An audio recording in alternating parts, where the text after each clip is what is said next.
تمام تعریفیں اس پاک ذات کے لیے جس کے قبضہ قدرت میں ہماری جانیں ہیں۔ درود و سلام ہو محمد صلی اللہ علیہ وآلہ وسلم اور ان کی آل پر۔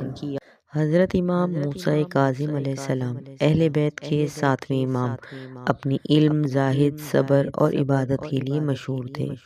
آپ کی شہادت ایک مظلومانہ انداز میں ہوئی۔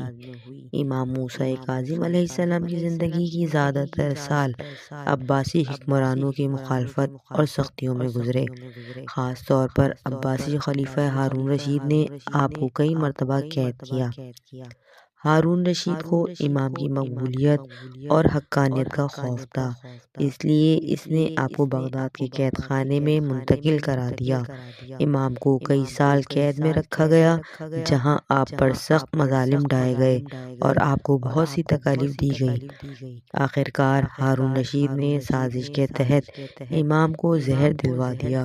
امام نے زہر کے اثر سے 25 رجب کو بغداد کے قید میں شہادت پائی۔ آپ کو بغداد کے علاقے کاظمین میں دفن کیا گیا، جو آج زیارت گاہ اور مقدس مقام ہے۔ اس مقام کو روضہ امام موسیٰ کاظم اور امام محمد تقی علیہ السلام کے حوالے سے جانا جاتا ہے۔ آپ کی شہادت مظلومیت اور صبر کی ایسی مثال ہے جو رہتی دنیا تک یاد رکھے گی۔